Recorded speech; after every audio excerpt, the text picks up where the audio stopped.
Amis auditeurs, bienvenue. Vous êtes sur Afro Panorama et vous écoutez Entrevue.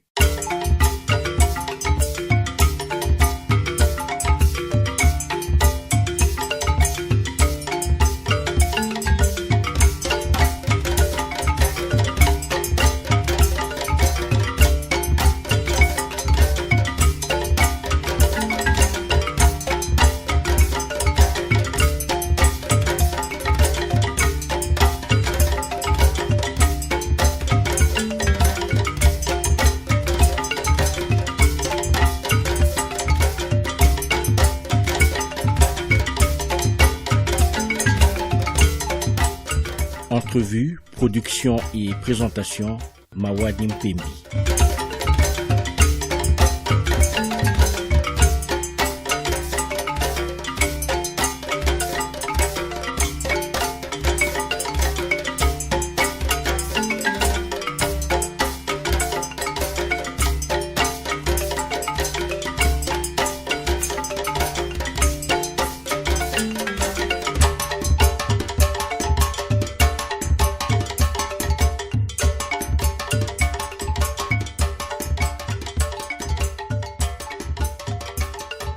Le samedi 10 février 2018, Dani Ndombele, assistant du recteur de l'Université Congo et sociologue de formation, a organisé à Luka Kisantu une table ronde sur les thèmes « Difficultés et enjeux de la production des données de terrain » pour les chercheurs congolais. Cette table ronde a eu lieu dans le cadre du projet AOPM. AOPM pour Projet d'acquisition des ordinateurs et des modems pour les étudiants et enseignants des institutions d'enseignement supérieur et universitaires de la province du Congo central. Dani Ndombele en est l'initiateur et le coordonnateur. Quels sont les objectifs poursuivis par ce projet? Quelles sont les difficultés du chercheur congolais au quotidien? Quel est l'apport des nouvelles technologies de l'information pour les chercheurs dans le contexte congolais? Dani Ndombele répond à nos questions. Monsieur Dani Ndombele, bonjour. Bonjour. Nous nous retrouvons aujourd'hui à Kisantu au lendemain d'un séminaire organisé, une table ronde qui avait pour titre « Enjeux et difficultés du chercheur congolais dans la production des données de terrain ». Focus sur l'enquête réalisée dans le cadre du projet AOPM. Alors, avant de parler de ce dont il a été question pendant ce séminaire, je voudrais quand même que vous présentiez ce que c'est le projet AOPM. AOPM, c'est le sigle pour Projet d'acquisition des ordinateurs portables et des modems. Qu'en est-il de ce projet? Merci beaucoup. En fait, les projets d'acquisition des ordinateurs portables et des modems en faveur au profit des étudiants, des enseignants et des membres du personnel administratif et technique des établissements d'enseignement supérieur et universitaire, c'est un projet que nous avons initié l'année dernière, en 2017. Alors, pourquoi nous avons initié ces projets? En fait, nous avons fait un constat l'année dernière quand nous avons assisté 3 enseignants à l'Université Congo, à la faculté des sciences sociales, politiques et administratives. Nous avons constaté que chaque fois qu'on donnait les travaux pratiques aux étudiants, des étudiants nous retournaient des travaux en manuscrit, donc dans un format, nous présenter des travaux sous ce format-là. Alors, cette situation nous avait interpellés. Ça nous avait interpellés tout simplement parce que nous disons, nous sommes à l'ère du numérique. À l'ère du numérique et à l'université, voir les étudiants présenter leurs travaux sous ces formats, c'était vraiment... Bon, moi personnellement, j'étais choqué, j'étais scandalisé de voir la situation, mais j'ai commencé à réfléchir, je me suis dit, bon, peut-être que au niveau de l'université, il n'y a pas une salle des machines, peut-être dans le milieu, dans les environs de l'université, il n'y a pas de bureautique. Peut-être que les étudiants, ce sont des interrogations, n'ont pas des postes de travail, n'ont pas cet outil de travail que l'ordinateur. Alors, j'ai commencé à réfléchir, parce que je ne pouvais pas rester indifférent face à cette situation. J'ai commencé à réfléchir et l'idée de ce projet m'est arrivée. Mais au départ, les projets ne concernaient que les étudiants de l'Université Congo. Ils concernaient que les étudiants de l'Université Congo et c'est le 22 avril 2017. Alors, le 22 avril, j'ai pris l'initiative d'organiser une réunion d'information, la toute première. C'était à Mbanzangungu d'abord. Et ensuite, l'avant-midi, c'était à Mbanzango et en l'après-midi, c'était à Kisanto. Au cours de cette réunion, j'ai présenté les projets. Mais la particularité de ce projet, je ne voulais pas que ça soit un projet prêt à porter. C'est-à-dire quoi? Un projet qui, en fait, que quelqu'un a essayé de réfléchir, de concevoir dans sa chambre ou bien dans un bureau climatisé quelque part, et la personne vient le présenter comme ça pour la mise en exécution, la mise en œuvre. Donc moi je voudrais que ce projet soit en fait monté ensemble avec le public, les bénéficiaires. Les bénéficiaires. Donc bon, au départ, les amis même ne nous comprenaient pas, ils critiquaient les projets, ils disaient c'est quel genre de projet. Alors on a commencé à sensibiliser la communauté. Mais ce qu'il faudra retenir au cours de la réunion du 22, il n'y avait pas que les étudiants dans la salle.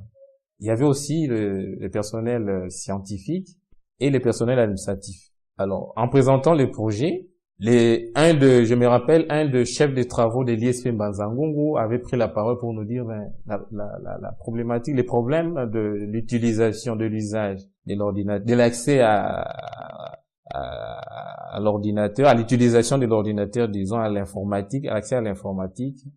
L'accès au net se pose avec acuité, même au niveau de notre établissement.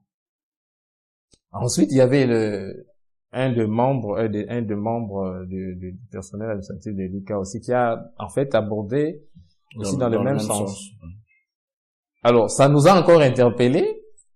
Nous sommes dit par la suite, pourquoi ne pas, après un temps de réflexion, on nous sommes dit pourquoi ne pas ouvrir les projets aux autres corps, donc au corps enseignant et au corps administratif et technique. Raison pour laquelle, quand j'ai parlé de l'évolution du projet, donc, au départ, ça ne concernait que des étudiants de l'UQA, et par la suite, je dirais même, c'est grâce à ces chefs de travaux-là, qui a pu intervenir, qui a posé les problèmes aussi pour les autres, pour son établissement, pour les autres, disons, le corps enseignant, et l'autre administratif, que finalement, on a trouvé qu'il fallait ouvrir les projets aux autres corps de la communauté universitaire. Alors, présentement, les projets impliquent, je dirais, 4 établissements.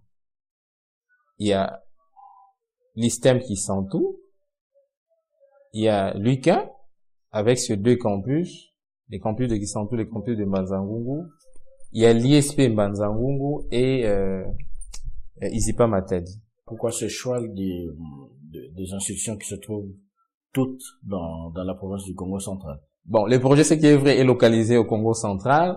Les projets localisés au Congo central. Les projets, bon, moi, je suis de l'université Congo, mais on a préféré, en fait, impliquer les établissements qui sont voisins à l'UQA, à l'université Congo. Par exemple, l'ISTEM, c'est un établissement qui est voisin à l'université Congo, l'ISP, mais bon, l'Isipa Matadi, c'est vraiment à quelques kilomètres de l'UQA.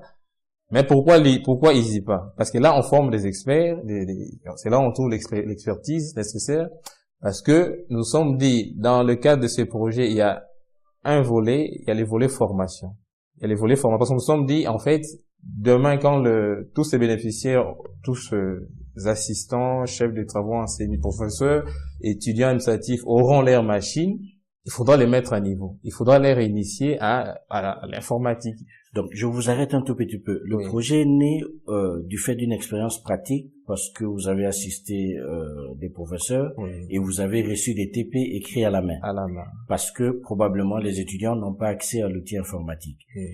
Et l'ISIPA, c'est un établissement d'enseignement supérieur d'informatique. Donc, seriez-vous en train de nous dire que les étudiants de l'ISIPA qui apprennent l'informatique n'ont pas accès à cet outil aussi, ou la question se poserait différemment en ce qui les concerne? En fait, au niveau de l'ISIPA, malheureusement, parce que j'allais énormément arriver, par rapport au montage des projets, nous avons levé l'option d'initier, disons, enfin, de mener une enquête pour sonder un peu l'opinion, pour sonder tout ce monde-là, pour avoir leurs opinions par rapport à l'accès, à l'usage d'abord pour ceux qui utilisent déjà, qui utilisent cet outil. On voudrait savoir qu'est-ce qu'ils en font. Pour ceux qui n'en ont pas, on voudrait connaître un peu le besoin, en fait, avoir une idée sur les besoins en termes d'acquisition dans les jours à venir. Et aussi, les gens, en fait, les potentiels bénéficiaires devaient se prononcer sur la qualité, sur la marque, la capacité même de ces machines. Donc, les modalités, par exemple, si ça sera des machines qui seront vendues, donc on leur a fait des propositions, par exemple, en termes de mode de paiement. Et ça sera par tranche, ça sera cash. Est-ce que ça sera intégré dans les frais par ce qui concerne les étudiants? Pour les enseignants, est-ce que ça sera retenu à la source? Et donc voilà un peu, toutes ces questions-là ont été prises en charge au niveau du questionnaire d'enquête. Pendant les questions d'enquête. Voilà. Et donc le séminaire qui a été organisé à Kisantu, on est aujourd'hui nous sommes les 11 aujourd'hui. Le 11 février, c'était hier le 10. Le 10 février. En fait, c'était l'occasion de donner une partie des résultats de cette enquête-là. Alors, qu'est-ce qui s'est passé? L'enquête s'intitule Enquête sur l'utilisation et les besoins d'acquisition des technologies de l'information et de la communication dans les établissements d'enseignement supérieur et universitaire de la province du Congo central. Bon, on ne pouvait pas, en fait, enquêter dans tous les établissements. On a pris l'échantillon des 4 établissements. Mais sur les 4 établissements, on a finalement réalisé l'enquête dans 3 établissements. Lesquels? Université Congo, ISTEM Kisantu et ISP Mbanzango. L'enquête avait démarré le 30 novembre. Ça devait normalement durer 1 mois. Juste après le lancement de l'enquête, nous nous sommes dit, nous devrions évaluer cette activité. Donc, à mi-parcours, on avait décidé d'évaluer l'activité. L'enquête avait été lancée les 30 novembre. Les 16 décembre, nous étions obligés d'évaluer l'activité. Au cours de cette évaluation, il était question de relever les points forts, les points faibles, les points améliorés. Et nous avons insisté pour que les enquêteurs et les superviseurs d'enquête nous relèvent aussi les difficultés qu'ils ont rencontrées sur le terrain. Effectivement, il y avait pas mal de difficultés rencontrées. Et moi qui vous parle en tant que coordonnateur du projet, déjà, j'ai fait même part à l'assistance aux amis qui étaient là, des difficultés que moi-même j'avais rencontrées dans la récolte des informations au niveau des établissements, parce qu'il fallait tirer les échantillons au niveau de différents corps. Par exemple, au début, on avait besoin, par exemple, de connaître la population globale estudiantine, par exemple, de l'ICA, et la population globale du personnel, par exemple, administratif, et du personnel enseignant. Mais je voudrais ici souligner que ce n'était pas facile. Il y a déjà une problématique de gestion de données, de disponibilité de données, même sur le plan purement administratif. Est-ce que ça ce n'est pas lié aussi à une sous-utilisation ou une mauvaise utilisation des outils informatiques déjà? Là, il m'est difficile de vous dire quoi que ce soit, mais néanmoins, en fait, on doit mener des investigations pour voir cette attitude-là. Ou bien alors vous avez l'impression que les institutions étaient rétives pour donner les informations? Bon, je me disais peut-être c'était la méfiance. Oui. Parce que vous allez chercher des informations, des données, quand même vous expliquer les bien fondés de l'action que vous voulez mener, de l'enquête, mais ils hésitent. C'était plus des rendez-vous sur rendez-vous. Et entre-temps, nous avons déjà planifié notre activité. Donc, la première difficulté déjà, c'était à ces niveaux-là. Accéder à l'information. À l'information de base. Voilà. Et l'enquête a été menée jusqu'au bout. Donc, vous avez des résultats. Quelles sont les grandes tendances qu'on observe? Alors, l'autre difficulté, en fait, pour arriver, l'enquête, en fait, devait prendre fin le 30 décembre. Parce que comme je vous ai dit, ça devait durer 1 mois. Mais au mois de décembre, il y avait encore un autre problème, c'est-à-dire la décision du ministre de l'enseignement supérieur et universitaire suspendant les activités académiques. En fait, on s'attendait pas à cette situation-là. Donc, ça a impacté aussi négativement sur le déroulement de notre activité. On était obligé aussi d'arrêter pour reprendre finalement l'enquête au mois de janvier. Donc, des impondérables qu'on ne savait pas gérer, c'était arrivé. Bon, de toute façon, c'est le 8 finalement que les enquêteurs étaient obligés de récupérer les jours perdus, toutes ces journées-là perdues, En fin de compte, c'est le 20 janvier que nous avons clôturé avec l'enquête. Présentement, nous sommes en train de faire les dépouillements. De faire les dépouillements et à l'issue de cette opération, en fait, on connaîtra en fait les tendances qui vont se dégager. Pour l'instant, vous n'avez pas encore les résultats globaux, en fait, pas encore. La table ronde d'hier à laquelle ont participé des étudiants, des membres des corps scientifiques de l'Université Congo, de l'ISTEM Kisantu et des enseignants, des professeurs, avait pour thème enjeux et difficultés du chercheur congolais dans la production des données de terrain, focus sur l'enquête réalisée dans le cadre du projet AOPM. 3 orateurs étaient prévus au départ. Donc, il y avait le professeur Sylvain Chomba de l'université de Kinshasa, le professeur Guillaume Mbela, doyen de la faculté de médecine de l'université Congo, et il y avait aussi le professeur Maungu de la faculté des sciences agronomiques qui s'est fait représenter. Alors, le professeur Kiyombo a animé sa session et l'ingénieur Adrien qui représentait le professeur Maungu. Il apparaît que en les écoutant, il y a une faiblesse au Congo en matière de production de données scientifiques, ou plutôt en matière de mise en valeur de données scientifiques qui existent pour produire des travaux et pour avoir des publications. Globalement, qu'est-ce qui se passe avec l'universitaire congolais pour qu'il ne soit pas en mesure de publier suffisamment les travaux qu'il mène, les données dont il dispose? Est-ce que le manque d'outils informatiques est un facteur primordial dans cet état de fait? Bon, je dirais aujourd'hui, on ne peut pas concevoir d'abord une université sans les technologies de l'information et de la communication.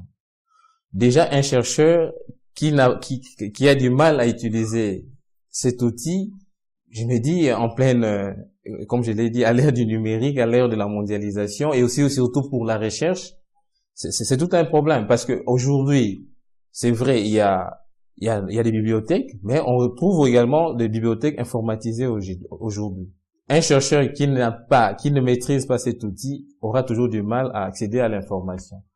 Un chercheur, au-delà des bibliothèques classiques, il y a aussi des bibliothèques virtuelles. Les chercheurs est appelé à accéder aux informations qui se trouvent dans ce genre de bibliothèques, mais si le chercheur ne maîtrise pas l'outil, il aura du mal à accéder à toutes ces informations-là. Est-ce que à l'heure actuelle, au Congo-Kinshasa ou dans la province du Congo central, est-ce qu'on sait évaluer la proportion des membres de la communauté universitaire qui seraient incapables d'utiliser l'outil informatique, soit par manque de formation ou par manque d'accès? Là, en fait, il faudrait peut-être visiter au niveau faire la recherche documentaire. Peut-être il y a une étude qui a été menée dans ce sens-là. Je ne prendrai pas les risques de répondre à une telle question, mais néanmoins, dans le cas toujours de ces projets, on s'était dit peut-être dans les jours à venir, pourquoi ne pas créer une sorte un observatoire, par exemple, qui fera ce travail-là, de voir, par exemple, telle période à telle période, combien de chercheurs arrivent à utiliser cet outil, est-ce qu'il y a une progression, il y a une régression. Donc voilà, par exemple, un autre projet que peut-être d'autres acteurs pourront exploiter. Mais présentement, là, je n'ai pas encore connaissance des informations dans ce sens-là. Combien ils utilisent, combien ont accès, il est un peu difficile. Mais néanmoins, dans le cas de l'enquête qu'on vient de réaliser, on peut déjà voir, quand on va exploiter les données, en exploitant les données, on connaîtra un peu, on aura une idée plus ou moins exacte de la situation au niveau de la province. L'enseignement supérieur universitaire au Congo tel que c'est organisé, tel qu'elle se présente, normalement est conçu de sorte que à la fin de chaque cycle, l'étudiant produit un travail de recherche que l'on appelle TFC pour le premier cycle et TFE en général pour ceux qui terminent le deuxième cycle. Donc TFE pour travail de fin d'études et TFC pour travail de fin de cycle. Donc structurellement, l'enseignement prévoit des opportunités de recherche. Comment est-ce qu'on peut expliquer que dans un système où tout étudiant est supposé produire un travail de recherche, qu'on se plaigne du manque de recherche ou du manque de visibilité scientifique? Comment expliquer ce paradoxe? Bon, en fait, déjà les travaux produits par des étudiants, ce sont des travaux de recherche. encadrés par des enseignants. Mais les grands problèmes maintenant, en fait, est-ce que ces travaux-là sont exploités? Ça, c'est un autre problème, l'autre aspect des problèmes. Mais la recherche existe. La recherche se fait dans nos établissements d'enseignement supérieur. Mais c'est une recherche, quelque part, je dirais, qui n'est pas financée, qui n'est pas, peut-être aussi, quelque part, soutenue. Hein, qui n'est pas soutenue. Mais il y a pas mal de travaux, de recherches qui se réalisent dans nos établissements. Mais malheureusement, ce n'est pas exploité. Peut-être à la fin, on le met ça dans des tiroirs et ce sont des données comme ça des données qui ne sont pas exploitées, que le pouvoir public peut-être pourrait capitaliser. Et concrètement, dans cet environnement où il y a un déficit de numérique, où il y a un déficit de financement, comment est-ce que ça se fait en pratique pour que les étudiants mènent à terme leur projet de recherche? Comment est-ce que ça se passe concrètement? Bien, en fait, moi-même à l'époque, je me rappelle, c'est que ça c'était mon expérience, hein, j'essaie un peu de la partager. En fait, on rédigeait les travaux en manuscrit et par la suite, on prend les travaux, on remet ça à un opérateur de saisie. Parce que même à l'époque, là, je me rappelle en 2010, parce que j'ai terminé l'université en 2010, on rédigeait les travaux en manuscrit. Par la suite, on prend les travaux, on remet ça auprès d'un opérateur de saisie, dans une maison de bureautique. On saisit pour toi. Et même pour faire la recherche sur les nets, en fait, on se fait toujours accompagner d'un ami ou bien on fait appel au responsable du cyber qui essaye de vous donner les informations. Vous lui donnez par exemple l'intitulé de ce que vous voulez avoir faire comme recherche et puis par la suite, lui, il essaye de stocker quelque part et puis d'imprimer. Donc, c'est pratiquement ce que ça faisait à l'époque. C'est ce que moi j'avais fait. Et le financement de cette recherche, de cette façon-là, parce qu'un opérateur de saisie, je suppose qu'il faut le payer, un cybercafé, il faut payer la connexion. Comment est-ce que les étudiants s'en sortent? Mais là, c'est aux frais de l'étudiant. C'est aux frais de l'étudiant. C'est aux frais de l'étudiant. Ce n'est pas qu'il y a un bailleur ou bien l'institution universitaire vous appuie, parce qu'il n'y a pas de bourse. Nous n'avons pas connu de bourses. Il semblerait c'est vers les années 80 avec le programme d'ajustement structurel qu'on a mis on a mis un terme avec ce système de bourse. Donc voilà. Donc les étudiants doivent financer eux-mêmes leur travail de recherche, ils doivent financer la recherche documentaire et lorsqu'on en arrive aux résultats, vous avez dit tout à l'heure que beaucoup de résultats ne sont pas exploités. Mais qui est propriétaire des données générées par ces recherches? Est-ce l'étudiant ou est-ce l'université? Je dirais les deux. Parce que en fait, c'est le travail d'abord du chercheur, de l'étudiant qui vient de réaliser son travail, et puis ces informations-là, une copie de ce travail reste au niveau au niveau de l'établissement. D'ailleurs, il y a un exemplaire qui est toujours envoyé au niveau de la bibliothèque. L'encadreur aussi, je suis sûr et certain, a un exemplaire, mais comme j'essaie de le dire, des fois, les chercheurs lui-même, après avoir terminé ses études, comme disait hier un des orateurs, le professeur Kiyombo, il oublie même des fois même qu'il a réalisé un travail de recherche. Et au niveau de l'établissement, bon, on essaye de le mettre au niveau de la bibliothèque et ça se limite à ces niveaux-là. Est-ce que les gouvernants par exemple, essayent d'approcher. C'est ça, la question que moi je me pose souvent, c'est ça.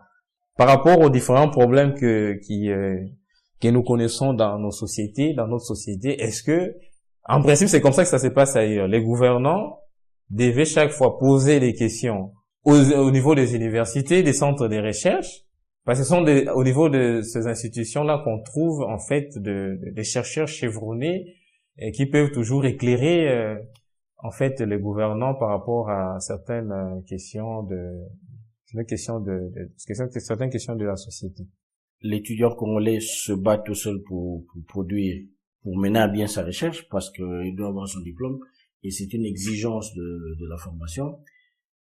Et les enseignants encadrent tant bien que mal dans les conditions qui sont celles du pays cette recherche. Est-ce que vous pensez que ces travaux qui sont menés dans nos institutions d'enseignement supérieur sont suffisamment de qualité pour être utilisés, pour être à la base des publications scientifiques de haut niveau, où je posais la question autrement. Peut-être que si ces travaux ne sont pas publiés, si ces données ne sont pas exploitées, c'est peut-être parce qu'on a conscience que ces données ne sont pas produites dans de bonnes conditions et que c'est pas des données exploitables pour une publication de qualité. Comment se présente je ne pense pas parce que ces étudiants, ces chercheurs sont sous l'encadrement d'un enseignant, d'un professeur.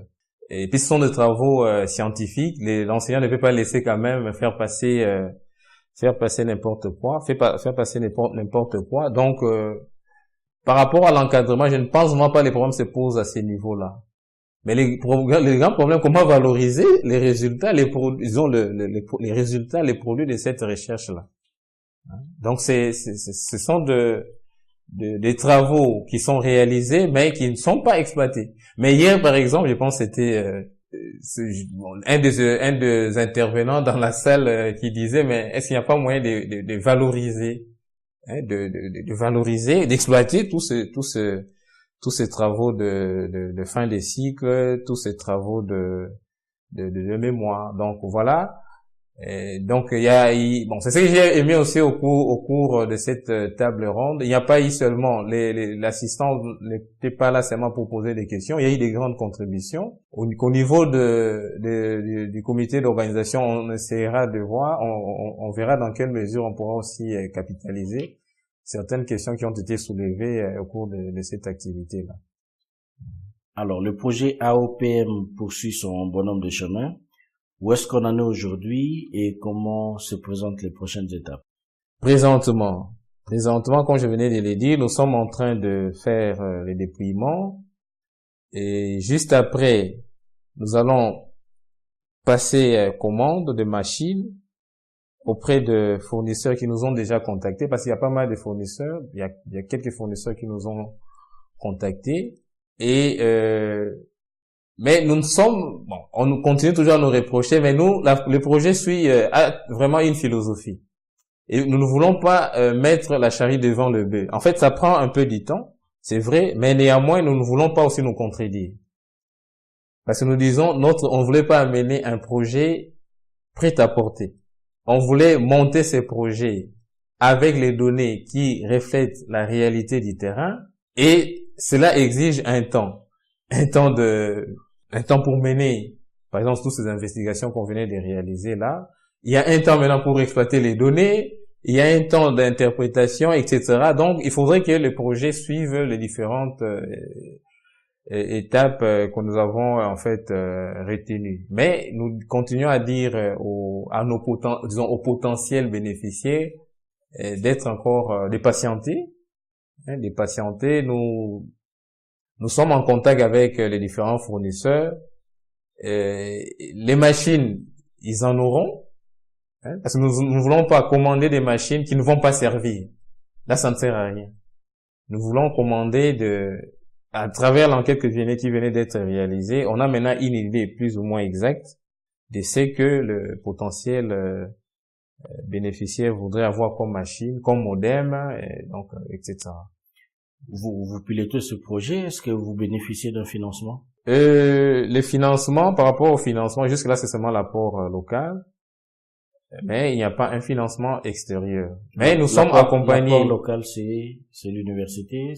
L'apport local, ici, il y a l'université, parce que l'université, les 4 établissements sont en train de nous accompagner.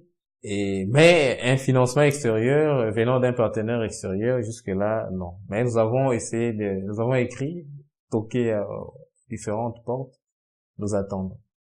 Monsieur Dany Ndombele, merci d'avoir accepté de répondre à nos questions. Nous ne manquerons pas de suivre l'évolution de ce projet et de continuer à en rendre compte. Merci beaucoup. Merci beaucoup.